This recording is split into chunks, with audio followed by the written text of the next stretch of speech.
Assalamualaikum warahmatullahi wabarakatuh. Perkenalkan, saya Nabila Putri Pertiwi, mahasiswa Universitas Muhammadiyah Tangerang dengan nomor NIM 2186206051 Program Studi Pendidikan Guru Sekolah Dasar. Di sini saya akan melakukan presentasi mengenai penelitian saya. Sebelum itu, saya ingin mengucapkan terima kasih kepada dosen mata kuliah PTK, kepada Bapak Dr. Mawardi SSI MPD. Tanpa mengulur waktu, saya akan memulai presentasinya. Saya di sini melakukan penelitian mengenai peningkatan hasil belajar PKN melalui metode information search pada siswa kelas 4 SD Karangtengah 3 Kota Tangerang. Sebelum itu, di sini saya akan membacakan latar belakang dari penelitian saya. Pendidikan adalah hal penting yang dapat meningkatkan derajat manusia dan membantunya memahami perbedaan antara kebaikan dan keburukan. Sekolah dasar menjadi lembaga formal pertama yang membantu anak mengembangkan kreativitas, imajinasi, dan kemampuan berpikir, dengan peran guru sebagai elemen kunci dalam mencapai tujuan pembelajaran. Namun, pembelajaran seringkali berpusat pada guru, mengandalkan metode ceramah sehingga siswa cenderung pasif dan kesulitan memahami materi. Mata pelajaran PKN memiliki tujuan untuk membantu warga negara yang cerdas, terampil, dan berkarakter. Sayangnya, hasil belajar PKN siswa sering rendah karena pembelajaran berfokus pada hafalan, membuat siswa bosan dan kesulitan mencapai nilai KKM. Penelitian ini bertujuan mengatasi permasalahan rendahnya hasil belajar PKN melalui penerapan metode information search pada siswa kelas 4 SD Karangtengah 3 Kota Tangerang. Selanjutnya di sini ada identifikasi masalah. Yang pertama, pembelajaran masih berpusat pada guru sehingga membuat siswa menjadi pasif dalam kegiatan pembelajaran. Yang kedua, metode pembelajaran belum bervariasi karena kurangnya pemahaman guru terhadap penggunaan strategi pembelajaran aktif. Yang ketiga, kegiatan pembelajaran berkesan monoton yang mengarah pada informasi yang disampaikan oleh guru. Yang keempat, penyandanggunaan sumber belajar yang belum optimal untuk menyampaikan materi pembelajaran yang cukup luas. Yang kelima, rendahnya hasil belajar pada pembelajaran PKN sehingga siswa sulit dalam mencapai tujuan belajar atau kompetensi yang harus dicapainya. Dan selanjutnya ada pembatasan masalah. Yang pertama, penerapan metode information search pada mata pelajaran PKN, materi globalisasi di kelas 4 SD Negeri Karangtengah 3 Kota Tangerang, dan yang kedua, peningkatan hasil belajar PKN di kelas 4 SD Negeri Karangtengah 3 Kota Tangerang melalui metode information search. Di sini ada rumusan masalah. Rumusan 1. Bagaimana efektivitas penerapan metode information search pada mata pelajaran PKN, materi globalisasi di kelas 4 SD Negeri Karangtengah 3 Kota Tangerang.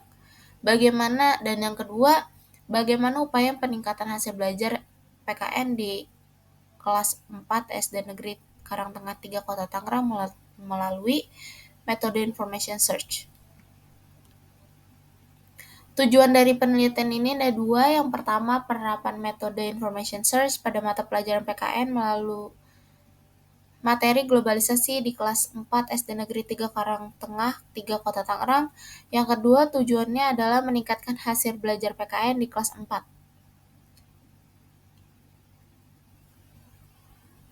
Di sini ada manfaat penelitian. Manfaat penelitian ini menuju pada 4.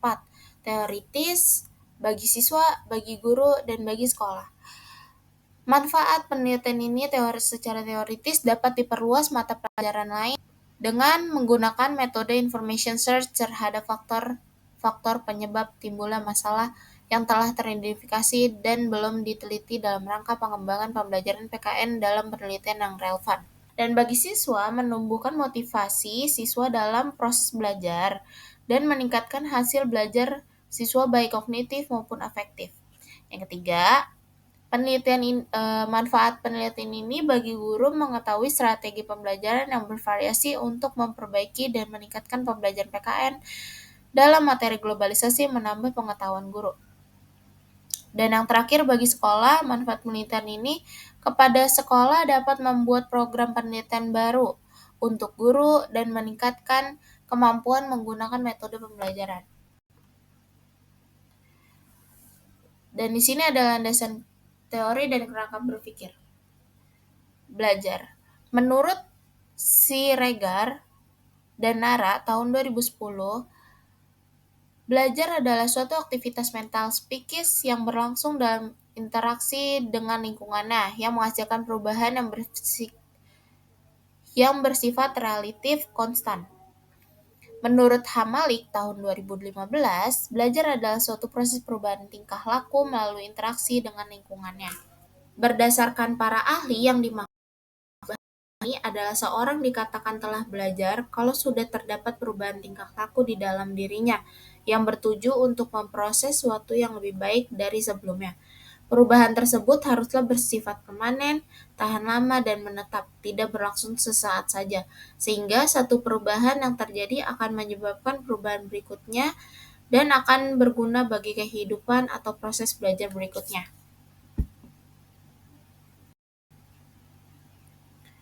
Di sini ada hasil belajar menurut Sujana tahun 2009, hasil belajar adalah kemampuan-kemampuan yang dimiliki siswa setelah menerima pengalaman belajarnya. Dan menurut Purwanto tahun 2014, hasil belajar adalah perubahan perilaku yang terjadi setelah mengikuti proses belajar mengajar sesuai dengan tujuan pendidikan. Dari paparan tokoh di atas, hasil belajar adalah perubahan yang terjadi setelah menyelesaikan program pembelajaran melalui interaksi belajar dan tindak mengajar yang bertujuan untuk meningkatkan tingkat perkembangan mental siswa setelah melakukan proses pengalaman belajarnya. Dan di sini ada tabel-tabel. Yang pertama ada tabel kognitif. Pengetahuan C1 itu maksudnya itu ke pengetahuan. Maksudnya, kemampuan seseorang untuk meningkatkan atau mengulang kembali materi pembelajaran sebelumnya. Yang C2 itu ada pemahaman, itu maksudnya kemampuan seorang untuk menangkap atau membangun makna dari materi. Yang C3 itu aplikasi, adalah kemampuan seseorang untuk menggunakan bahan belajar atau untuk menerapkan materi dalam situasi baru. C4 itu analis, adalah kemampuan untuk memecahkan bagian dari bahan ke dalam komponen sehingga struktur organisasi yang mungkin lebih baik dipahami. Yang C5 ada evaluasi, adalah kemampuan seseorang untuk menilai, memeriksa, kritik nilai bahan untuk tujuan tertentu. Dan yang terakhir ada C6 atau sintesis, adalah kemampuan untuk menempatkan bagian-bagian bersama untuk bentuk unik, baru, dan koheren. Dalam hasil belajar, sebagai objek evaluasi pembelajaran tidak hanya ranah kognitif, tetapi juga hasil belajar ranah afektif, psikomotorik. Afektif berisi perilaku-perilaku yang menekankan aspek perasaan dan emosi setiap sikap, nilai, perasaan, dan minat. Dan di sini juga ada beberapa kategori ranah afektif sebagai hasil belajar menurut Sujana tahun 2009 dari tingkat dasar atau sederhana sampai tingkat kompleks, yaitu di sini ada A1 atau receiving attending, yakni kependekan dalam menerima rangsangan atau stimulus dari luar yang datang kepada siswa dalam bentuk masalah, situasi, gejala, dan lain-lain. Dan yang A2, responding atau jawaban, yaitu reaksi yang diberikan kepada seseorang terhadap stimulus yang datang dari luar. Yang A3, valuing atau penilaian, berkenaan dengan nilai dan kepercayaan terhadap gejala atau stimulus tadi. Dan yang A4 ada organisasi, yakni pengembangan dari nilai ke dalam suatu sistem organisasi termasuk hubungan satu nilai yang dengan nilai lain, pemantapan, prioritas nilai yang telah dimilikinya. Yang terakhir ada karakter, yakni keterpaduan semua sistem nilai yang telah dimiliki seseorang yang mempengaruhi pola kepribadian dan tingkah lakunya. Capaian hasil belajar afektif kurang mendapatkan perhatian dari guru karena para guru lebih banyak menilai ranah kognitif daripada ranah afektif. Dan di sini tipe hasil belajar anak psikomotorik berkaitan dengan kemampuan gerak setelah siswa menerima pengalaman belajar tertentu. Menurut Winkel, mengklarifikasi hasil belajar psikomotorik itu ada 6, yaitu persepsi, kesiapan, gerakan, timbing, gerakan terbiasa, gerakan kompleks, dan aktivitas. Pengertian menurut Susanto 2013 menjelaskan PKN adalah mata pelajaran digunakan sebagai wahana untuk pengembangan dan melestarikan nilai luhur dan moral yang berkarakter pada budaya bangsa Indonesia. Tujuannya dalam pendidikan kewarganegaraan ini yang pertama mampu berpikir secara kritis, rasional, dan kreatif dalam menggapai persoalan hidup maupun isu kewarganegaraan di negaranya. Yang kedua, mampu berpartisipasi dalam segala bidang kegiatan secara aktif dan bertanggung jawab sehingga bisa bertindak secara cerdas dalam semua kegiatan. Di sini ada materi globalisasi. Pengertian dari globalisasi. Kata globalisasi dilihat dari akar katanya berasal dari kota global dan sasi. Global bermakna meliputi seluruh dunia. Sasi berarti proses. Jadi globalisasi adalah proses menyatunya warga dunia secara umum dan menyeluruh secara kelompok bermasyarakat. Dampak positif dari globalisasi yang pertama menentukan etos kerja yang tinggi, suka bekerja keras, disiplin, mempunyai jiwa kemandirian, rasional, sportif, dan lain sebagainya. Yang kedua, kemajuan teknologi menyebabkan kehidupan ekonomi lebih produktif, efektif, dan efisien, sehingga membuat produk dalam negeri mampu bersaing di pasar internasional. Dampak negatif dari globalisasi, yang pertama semakin mudahnya nilai-nilai barat masuk ke Indonesia, baik melalui internet, media televisi, maupun media cetak yang banyak ditiru oleh masyarakat. Yang kedua, timbulnya sikap bergaya hidup mewah dan boros setelah status seorang di dalam masyarakat diukur berdasarkan kekayaan. Metode pembelajaran. Menurut Hamzah dan Nurdin tahun 2011, metode pembelajaran didefinisikan sebagai cara yang digunakan guru dalam menjalankan fungsinya dan merupakan alat untuk mencapai tujuan pembelajaran. Dan menurut Suryono dan Haryanto, metode pembelajaran adalah pencapaian dan prosedur maupun langkah-langkah kegiatan pembelajaran termaksud pilihan cara penilaian yang akan dilaksanakan. Berdasarkan uraian di atas mengenai metode pembelajaran, maka dapat disimpulkan bahwa metode pembelajaran adalah cara-cara untuk melakukan aktivitas yang tersistem dari sebuah lingkungan yang terdiri dari pendidik dan peserta didik untuk saling berinteraksi dalam melakukan sesuatu kegiatan sehingga proses pembelajaran berjalan dengan baik dalam arti tujuan pembelajaran tercapai.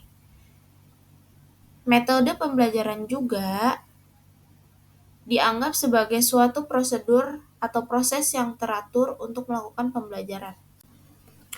Metode pembelajaran information search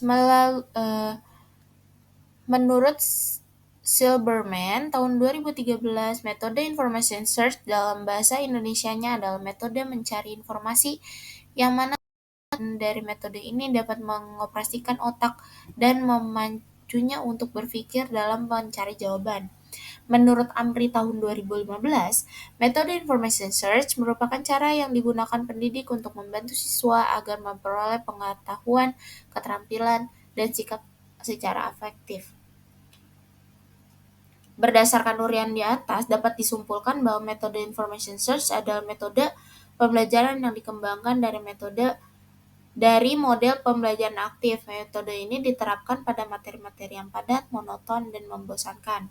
Materi pembelajaran ini dapat diartikan sebagai sumber sebagai dokumen, buku teks, artikel, atau informasi dari internet. Metode information search ini bertujuan untuk memberikan dampak positif bagi peserta didik dalam menerima materi yang dibahas. Siswa dapat lebih aktif dari sekadar mendengarkan materi dari pengajar. Karakter anak usia sekolah dasar. Menurut Piaget, pada penelitian ini siswa yang akan diteliti adalah siswa kelas 4, di mana pada usia ini siswa berada pada tahap operasional konkret, yaitu pada usia 7-12 tahun, yang dapat terlihat pada sifat ego yang mulai menurun. Mereka dapat berpikir, tapi mereka masih kesulitan mengartikan kata-kata bermakna kias. Menurut Martini tahun 2005, pada usia ini siswa mempunyai pengalaman yang lebih luas dan terdapat proses informasi dengan cara yang lebih berpengalaman karena perkembangan biologi dan pengembangan adaptasi dari struktur kognitif. Berdasarkan uraian di atas, karakter siswa kelas 4 sekolah dasar adalah siswa yang berada pada rentang usia 9-10 tahun, yang termaksud dalam tahap perkembangan operasional konkret yang aktivitasnya difokuskan pada objek-objek dan peristiwa nyata. Dari penelitian relevan, yang pertama, Ipung Purnamasari yang berjudul Penerapan Strategi Information Search sebagai upaya peningkatan prestasi belajar siswa kelas 5 pada mata pelajaran Ilmu Pengetahuan Sosial di MIN Jogja 2. Yang kedua, penelitian Munasika Ain Waliwongso yang berjudul Upaya Peningkatan Pemahaman Mata Pelajaran Al-Quran pada Materi Pokok Kandungan Surat An-Nasr melalui Strategi Information Search pada siswa kelas 4 MI Sidoarjo, Tegalrejo, Magelang. Kerangka berpikir. Di sini ada kerangka berpikir dari peningkatan hasil belajar siswa melalui metode information search pada siswa kelas 4 SDN Karangtengah 3 Kota Tangerang. Kondisi saat ini, metode pembelajaran yang digunakan metode konvensional, siswa asik dalam kegiatan pembelajaran. Yang ketiga, penyalahgunaan sumber belajar belum optimal. Tindakan yang dilakukan adalah penerapan metode pembelajaran information search. Yang kedua, meningkatkan aktivitas siswa dalam pembelajaran melalui metode information search di kelas. Tujuan atau hasilnya, hasil belajar siswa meningkat. Hipotesis tindakan dalam penelitian ini adalah menggunakan metode information search digunakan dapat meningkatkan hasil belajar PKN tentang globalisasi pada siswa kelas 4 SDN Karangtengah 3 Kota Tangerang. Di sini ada bab 3 metode penelitian. Peningkatan penelitian di sini, jenis penelitian ini adalah penelitian tindakan kelas atau PTK. Penelitian ini dilakukan dengan menggunakan metode kemis dan McTurch yang pelaksanaan kegiatannya membentuk sporal yang mulai dari perencanaan tindakan, pengamatan, refleksi, perencanaan kembali merupakan dasar untuk suatu ancang-ancang pemecahan permasalahan. Kehadiran dan peran penelitian di lapangan. PKN pada kelas 4 dengan menggunakan metode pembelajaran information search berkolaborasi menggunakan 2 rekan sebagai pengamat observasi yaitu observasi 1 guru kelas 3 dan observasi 2 guru kelas 4 lainnya yang membantu penelitian dalam mengamati tindakan guru dan siswa di lapangan. Pendekatan penelitian ini dilakukan di SDN Negeri Karangtengah 3 Kota Tangerang, dilakukan pada bulan September 2015 pada bulan Juni 2016. Instrumen penelitian. Hasil belajar PKN di sini definisi konseptualnya, hasil belajar PKN adalah kemampuan yang dimiliki siswa setelah menggunakan kegiatan pembelajaran meliputi ranah kognitif, afektif, dan psikomotorik yang dipengaruhi baik dari faktor internal maupun faktor eksternal. Di sini secara hasil belajar PKN hasilnya definisi operasionalnya adalah skor yang mengukur tentang makna globalisasi, pengaruh globalisasi dalam berbagai bidang kehidupan, dan misi kesenian Indonesia dalam misi kebudayaan internasional yang diukur dengan aspek pengetahuan, pemahaman, penerapan, dan analisa. Metode Information Search, definisi konseptualnya, metode Information Search adalah metode pembelajaran yang dikembangkan dari model pembelajaran aktif. Model ini diterapkan pada materi yang padat, monoton, dan membosankan. Definisi operasionalnya adalah skor yang diberikan oleh observer setelah mengamati pembelajaran PKN melalui metode Information Search yang lebih menekankan pada pembelajaran siswa yang aktif. Indikator keberhasilannya ini dibuat agar penelitian yang menggunakan penelitian tindakan kelas memahami setiap tindakan dalam setiap siklusnya, ada peningkatan atau tidak. Teknik pengumpulan datanya yang pertama ada tes, observasi, dokumentasi, catatan lapangan. Dan keabsahan datanya untuk memperoleh penyajian data yang akurat, maka dibutuhkan pemeriksaan sumber data dalam hal penulisan menggunakan triangulasi. Indikator keberhasilannya adalah sebagai berikut. Desain dan prosedur penelitian siklus pertama. Rencananya adalah menyusun rencana pembelajaran siklus pertama sesuai dengan kurikulum PKN SD kelas 4. Yang kedua, penelitian melakukan analisis standar isi untuk mengetahui SK atau KD-nya. Yang ketiga, mengembangkan rencana pelaksanaan pembelajaran. Yang selanjutnya, mengembangkan bahan bacaan yang menunjukkan SK dan KD. Yang selanjutnya, mendesain metode pembelajaran, menganalisis berbagai alternatif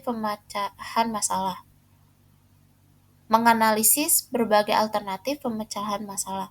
Mengembangkan LKS, mengembangkan pedoman atau instrumen, dan yang terakhir menyusun alat evaluasi. Selanjutnya akan dilakukan tindakan, sehabis tindakan kita melakukan observasi, dan selanjutnya refleksi. Desain dan prosedur penelitian di siklus kedua ini kita melakukan rencana, setelah rencana ditindakan, lalu kita melakukan observasi dan refleksi. Demikian presentasi yang saya dapat paparkan di sini. Kurang lebihnya saya mohon maaf bila ada informasi atau kata-kata saya yang kurang enak didengar, karena manusia tidak luput dari kesalahan. Presentasi ini saya akhiri. Billahi taufiq wal hidayah. Wassalamualaikum warahmatullahi wabarakatuh.